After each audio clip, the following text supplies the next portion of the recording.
Bienvenue dans la bulle de Virgie, j'espère que vous allez bien. Je viens de faire les 12 signes astro pour voir ce qui vient à vous, vous challenger pour 2025. N'hésitez pas à aller, en guillemets, voter en likant, en commentant, en visionnant aussi déjà vos vidéos préférées, vos signes préférés, car comme je l'ai expliqué, ceux qui sortiront du lot, les 2, 3, 4, ça on verra un petit peu. Je n'ai pas de chiffres définis, ça dépend de comment je vois la manifestation. Si je vois que vous êtes beaucoup manifesté, ben, j'ai envie de vous faire plaisir. Quand je vois que mon travail est soutenu, ben, j'ai envie aussi de vous faire plaisir. Donc n'hésitez pas à aller vous manifester auprès des signes qui vous intéressent, que vous voulez revoir une guidance de plus. Alors je ferai certainement une guidance pour voir ce qui reviendra ou viendra à vous aussi pour janvier, alors plus précisément. Et si j'avais fait dans les grandes lignes pour 2025, mais pour janvier plus précisément, pour les signes qui seront sortis du lot. Alors, si vous avez effectivement d'autres envies de tirage que ça, n'hésitez pas à l'indiquer alors en commentaire sous votre signe, sous la vidéo pour laquelle, entre guillemets, vous votez, pour laquelle vous êtes motivé. En attendant, ici, je vais faire une guidance pour voir un petit peu quelles sont les énergies qu'on veut me transmettre là comme ça maintenant. Sans réellement poser de questions ou d'attention, on va un petit peu voir quelles sont les énergies qu'on veut nous transmettre, les messages qu'on veut nous transmettre. Pour le collectif, une guidance collective ici. De ce qu'on estime qu'on doit savoir. Qu'est-ce que nos abonnés doivent savoir aujourd'hui, maintenant? Qu'est-ce qui est important de savoir pour les abonnés ici, maintenant? On nous parle de disputes au sein de la famille, potentiellement peut-être, d'un clan où il y a eu des chagrins et des séparations. Si ça vous parle, restez avec moi. Si ça ne vous parle pas, ben, c'est que la guidance n'est peut-être pas faite pour vous. On nous parle de déclic par rapport à des disputes. On nous parle de réussite, de renoncement et d'une union. Alors, soit ici, c'est quelque chose dont le renoncement a créé finalement la solution, soit parce qu'il fallait passer carrément à autre chose, qu'il fallait clôturer cette histoire-là, soit que le fait d'avoir renoncé, d'avoir coupé peut-être momentanément avec quelque chose, avec quelqu'un, avec une situation, ben, permet peut-être un retour, de revenir, de créer du coup cette union. C'est souvent comme on dit, hein, que quand la personne ou la situation nous manque, on se rend compte de sa valeur et que peut-être les choses peuvent devenir... En tout cas, ça crée un déclic. Hein. Des disputes, et puis finalement d'avoir renoncé, il y a une réussite derrière tout ça. Alors vous avez peut-être simplement réussi à enfin renoncer à un contrat, à une union, à quelque chose qui vous faisait du mal finalement. S'il y avait trop souvent de disputes, vous êtes peut-être dit, ben non, finalement, c'est pas fait pour moi. Alors on parle de la famille, mais ça peut être simplement quelqu'un du signe du cancer, ou quelqu'un qui est très famille, très intuitif, quelqu'un qui a tendance à peut-être pas toujours s'exprimer, parce que le cancer, il peut garder beaucoup de choses pour lui, puis quand il s'exprime, il explose. Et on peut avoir effectivement un chagrin, des séparations, tout ça derrière, parce que bon, ça n'a pas été bien vécu, ces disputes. Donc, on va un petit peu regarder. On voit qu'il y a un burn-out, et puis qu'il y a une forme de... Alors, c'est marrant, parce que quand je vois balance gémeaux, la balance a vraiment ces deux plateaux, et le gémeaux a vraiment ces deux ambivalences. Avec la vierge, je trouve que ce sont trois signes qui ont souvent ce côté... ambivalent, surprenant, qui fait que parfois c'est difficile à les suivre pour les gens à l'extérieur. Alors c'est pas les seuls signes. Les poissons ont un côté très insaisissable aussi. Les Verseaux ont un côté imprévisible et extravagant. Donc voilà, on peut tous être d'une manière surprenante à part entière. Mais ici c'est vrai que quand j'ai vu Balance Gémeaux, j'ai de suite vu les deux côtés ambivalents, les deux côtés oui mais non. Et de vouloir faire au mieux, et de changer d'avis, et de ne pas savoir sur quel pied danser. Voilà. Et ici, je crois que c'est ce qui s'est passé. Il y a eu un burn-out, peut-être longtemps, pour certains d'entre vous, de ne pas savoir sur quel pied danser. D'y aller, de ne pas y aller, de le faire, de ne pas le faire, de dire oui, de dire non.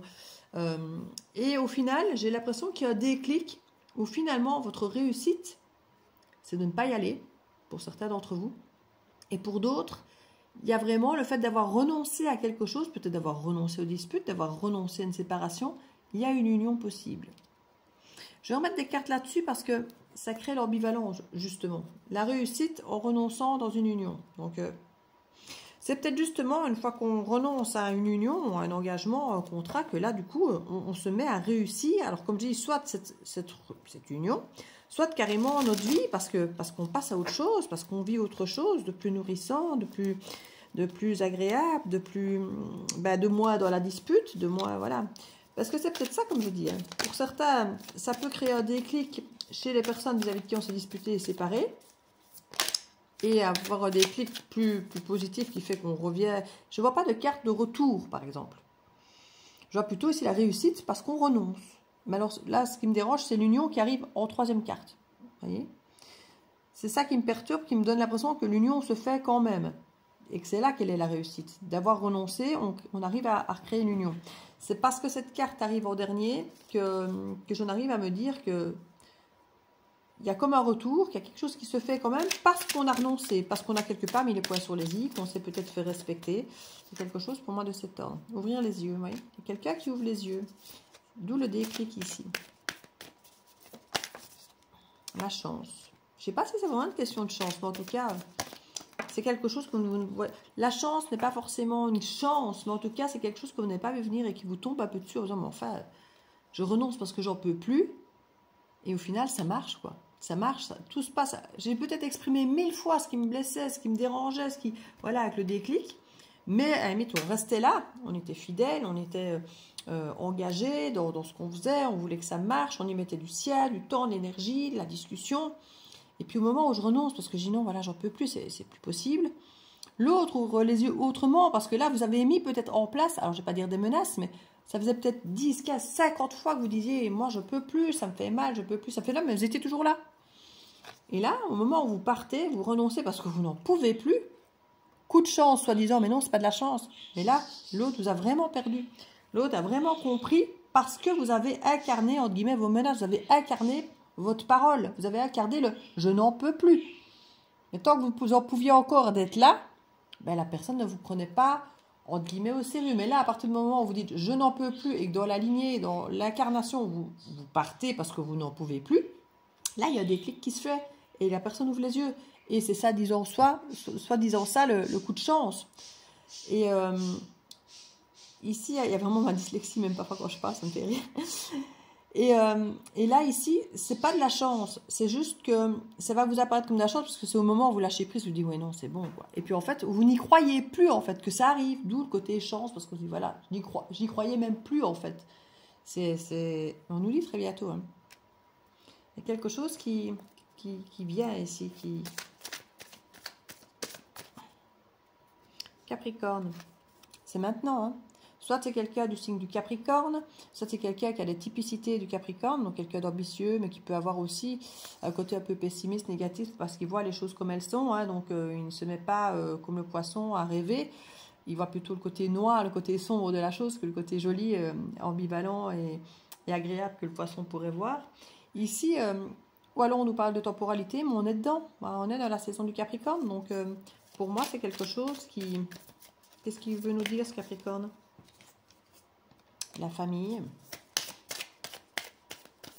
On revient avec l'idée de la famille, hein, parce qu'au départ j'avais dit dispute en famille, mais c'est peut-être pas la famille au sens propre, ça peut être la famille au sens large, hein, donc les amis et tout ça, mais ça peut être aussi au sein de sa famille, hein, finalement. Et on nous parle d'amour pur.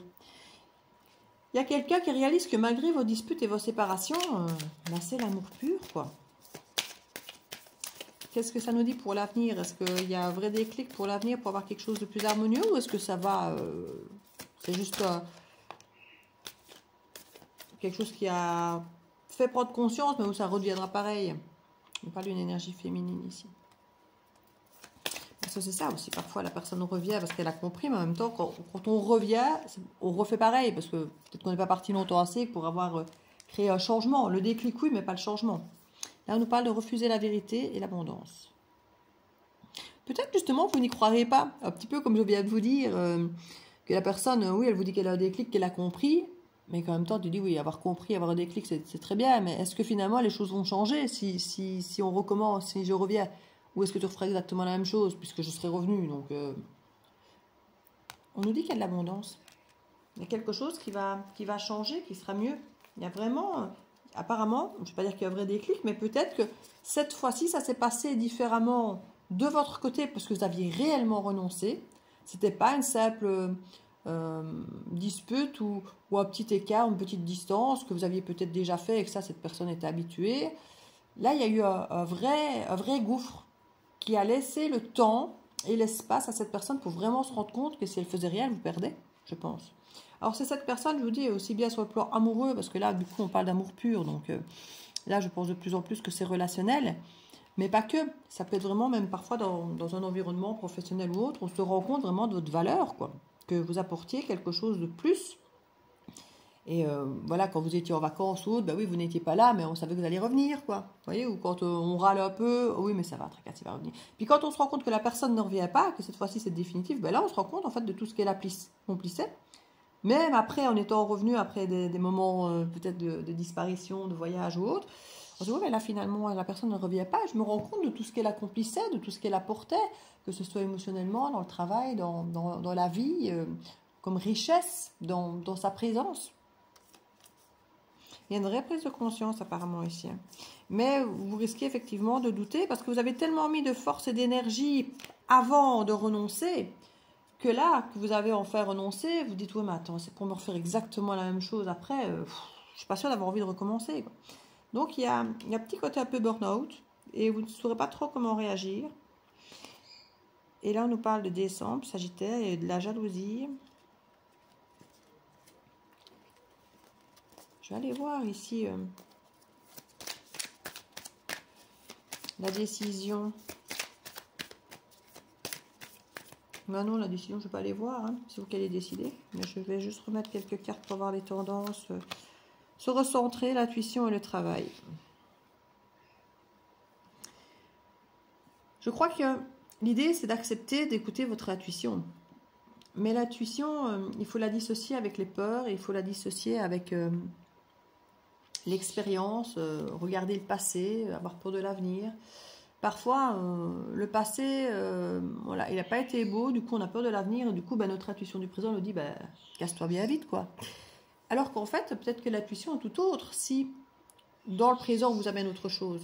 En tout cas, on vous incite vraiment. Alors le travail, je dis, me perturbe un peu.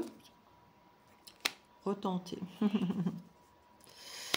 pourrez retenter ça en période du Verseau, hein. Donc c'est ici maintenant, la période du Capricorne, que cette personne pourrait réapparaître et vous reproposer tout ça. Vous qui refusez la vérité, mais peut-être qu'en période de Verseau ici, vous retentez, hein, et vous acceptez de remettre sur le métier à tisser ce à quoi vous aviez renoncé, parce que on vous propose, j'espère pour vous, en tout cas ça a l'air d'être ce qu'on lit, une forme de nouvelle base, parce que l'autre aurait compris. Donc, à vous de voir. On parle de jolies surprises. Hein. Je pense que c'est une jolie surprise. Oh oui, surprise de fidélité. Si cette personne avait tendance à ne pas être très fidèle, alors que peu importe le domaine, hein, mais que vous sentiez que cette personne n'était pas loyale, que vous ne pouviez pas compter sur elle, que c'était toujours dans le même sens que ça se passait, ici, il y a une belle surprise apparemment où l'autre veut vous prouver que elle sera là pour vous, qu'elle sera là juste, quand je vous dis juste pour vous par rapport à la carte de la fidélité.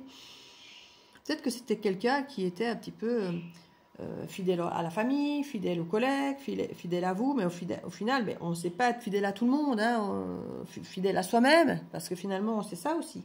Parfois, on est tellement loin entre les autres et soi-même que finalement, on est toujours en train de trahir quelqu'un, soit de soi à dire oui à tout le monde, soit de dire oui à tout le monde, alors forcément des gens à qui on ne sait pas dire oui, parce qu'on ne peut pas dire oui à tout le monde, donc on dit oui à certains, et puis à d'autres, et voilà. Donc il y a un petit peu, il y a une belle surprise apparemment. Vous allez voir des changements. Alors en tout cas au début. Alors après, une fois de plus, c'est toujours pour le meilleur, mais pour le pire, et puis méfiance. Ouais, il pourrait y avoir une vraie volonté, même d'engagement, de mariage, mais vous vous méfiez.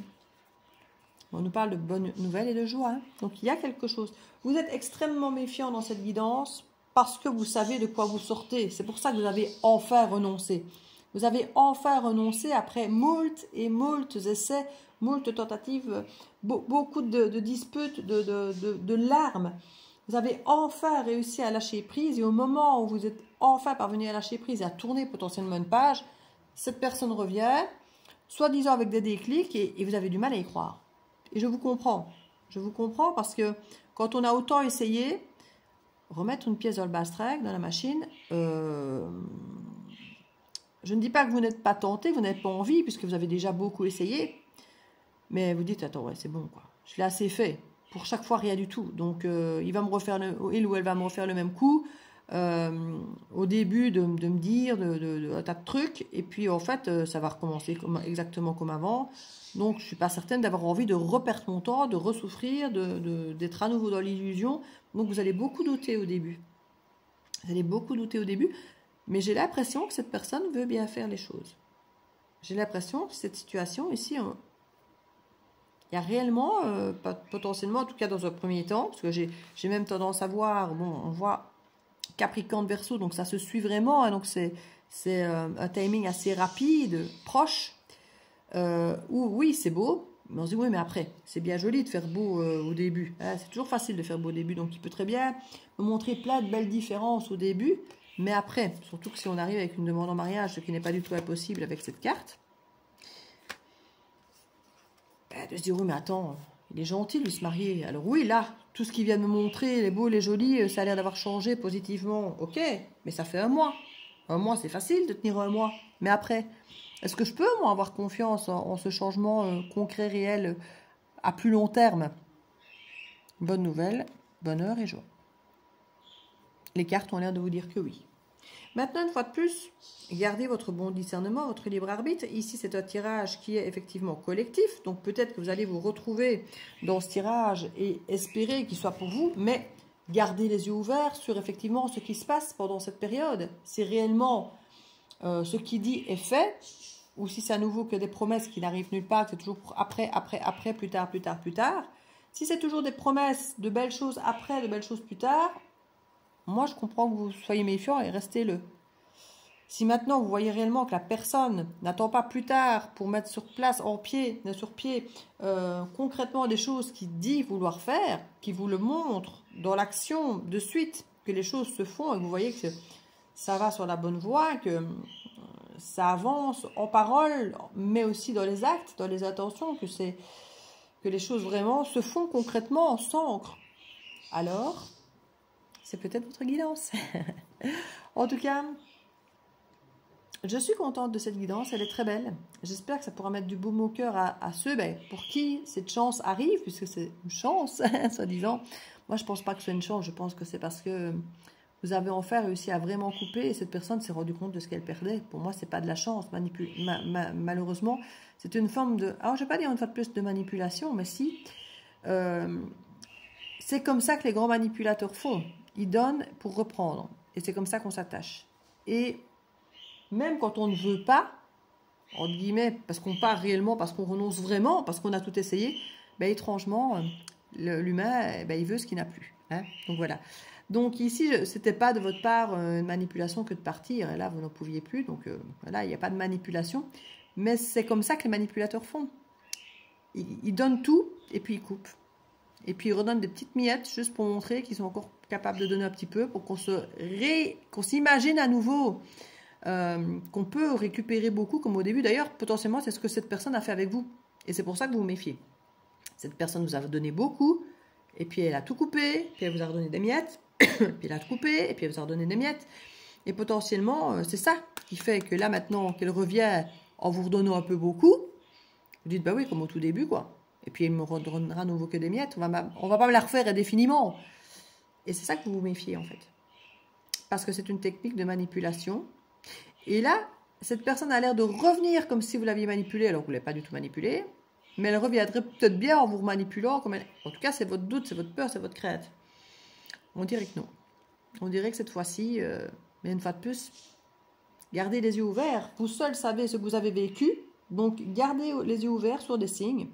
Ne vous précipitez pas. Je crois que c'est une très bonne chose aussi, parce que si réellement manipulateur, effectivement, c'est un jeu du je donne, je reprends, et en même temps, pareil, vous lui avez repris ce qu'il avait, mais maintenant, si vous lui rendez à nouveau trop vite, peut-être que cette personne, une fois de plus, pas se relassera, mais si, c'est un jeu pour eux. Donc, vous avez raison d'être attentif. Votre méfiance vous protégera et permettra, si cette personne fonctionne d'une façon manipulatoire, de ne pas lui donner totalement trop vite ce qu'elle vient chercher et donc du coup de ne pas s'endormir sur le laurier. Que cette personne se batte un minimum pour récupérer ce qu'elle a perdu, sachant qu'elle ne l'a pas perdu par hasard comme ça parce qu'elle a merdé une fois. Non. Elle a souvent pas été juste et bien et correcte. Donc votre méfiance est tout à fait... même si elle aura du mal peut-être à se la chiquer de temps en temps parce que elle va avoir l'impression que vous lui faites subir ça longtemps, mais vous aussi vous avez subi longtemps. Et c'est pas une question de vengeance ici. C'est pas lui faire subir ce qu'elle vous a fait subir. Non, c'est lui montrer que ces actes ont eu des conséquences sur vous. Et que là, la conséquence, c'est que votre confiance n'est plus du tout la même.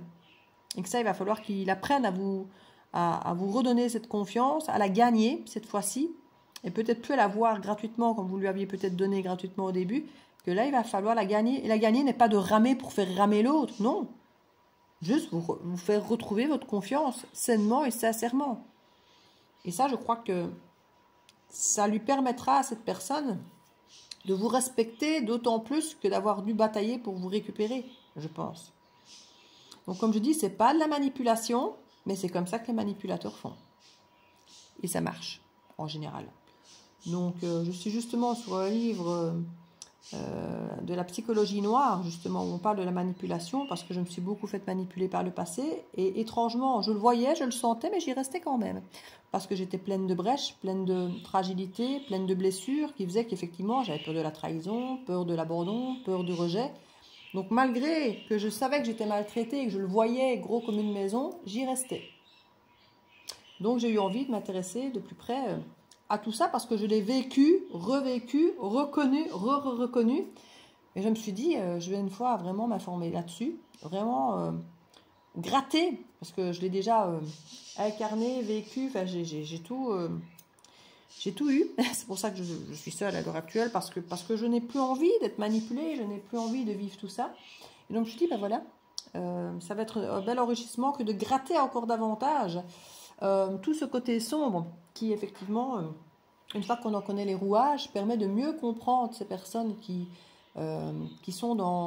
fonctionnent avec ça, en fait. Voilà, moi j'ai subi ce rouage sans toujours le comprendre.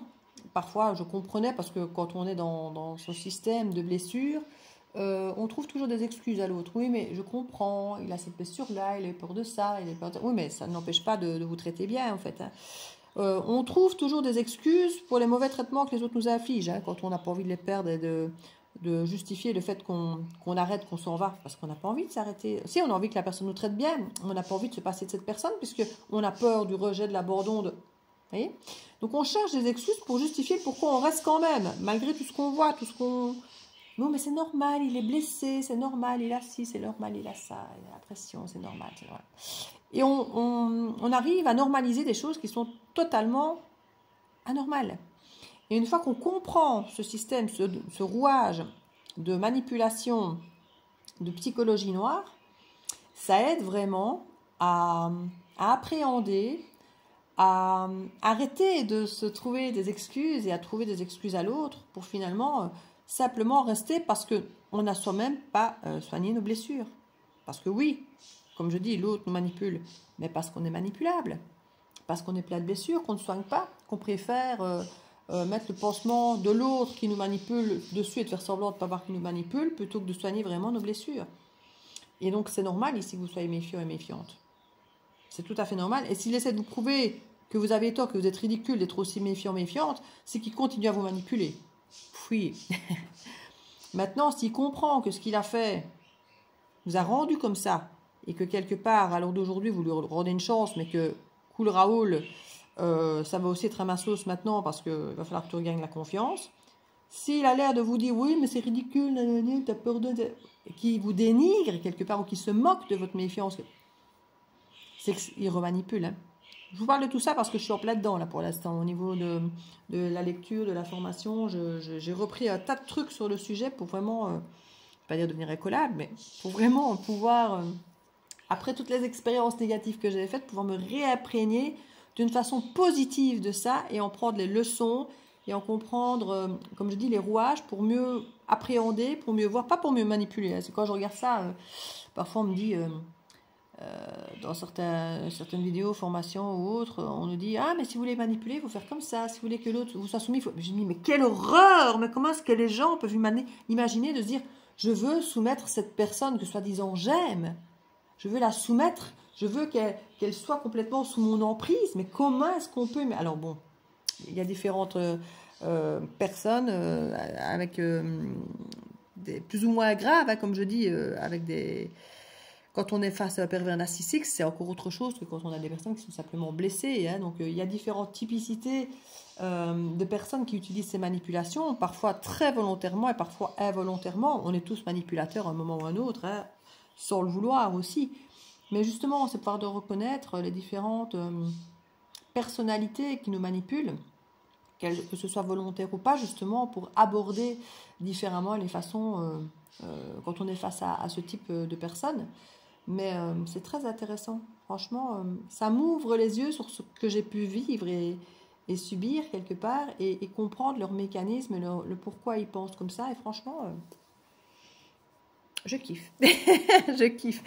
Mais ça fait partie de mes ombres. J'ai toujours adoré la psychologie humaine parce que déjà mon père avait des problèmes à ce niveau-là. Hein, je me livre un peu à vous, comme vous savez que je peux le faire de temps en temps. Donc j'ai vécu ça toute mon enfance et je m'étais déjà intéressée à des cas cliniques et autres en son temps. D'où mon côté coach, mon côté psycho, qui fait que dans mes guidances, je fais finalement des guidances et pas des prédictifs. Parce que la plateforme me dit, tu devrais faire du prédictif parce que souvent ce que tu annonces, ça arrive. Donc tu devrais faire du prédictif pur plutôt que de faire... des guidances. Oui, mais dans les guidances, il y a le coaching et j'aime ce coaching avec le côté psychologie humaine. Ça me plaît en fait. Ça me plaît de vous aider, de vous donner des clés, de vous ouvrir des portes. Ça me plaît. Donc voilà, c'est pour compléter un petit peu mes savoirs, mes connaissances et surtout m'aider à comprendre mon propre vécu et pouvoir aider d'autres personnes qui ont ce vécu aussi et qui ont du mal aussi à le vivre. Donc voilà. Et ici... Comme je vous ai dit, hein, vous saurez vite, surtout avec les petites clés que je vais vous redonner après, voir si cette personne continue à vous manipuler ou pas. Donc voilà, j'espère que cette petite vidéo, à la fois guidance capsule, pourra vous aider. J'ai voulu remettre des choses sur l'étoile et en fait, de mon nouveau GSM, je n'arrive plus, et mon nouveau GSM, je l'ai depuis 4-5 mois, mais vu que j'avais coupé un peu depuis 4 mois, je n'avais plus trop été présente... comme avant, et je me rends compte que je ne sais plus aller sur mon compte de l'étoile, donc je ne sais plus rien mettre sur le compte de l'étoile pour l'instant. Donc voilà, je ne veux pas dire qu'elle va s'éteindre l'étoile, mais pour l'instant je ne sais plus nourrir ce compte là, donc voilà, cette capsule-ci sera ici, alors qu'elle aurait pu clairement être sur l'autre, hein. Mais voilà, je vous fais des bisous et à très bientôt, et n'oubliez pas de vous manifester sur les astros pour que vous ayez votre petit bonus, non votre grand bonus. Je vous fais des bisous.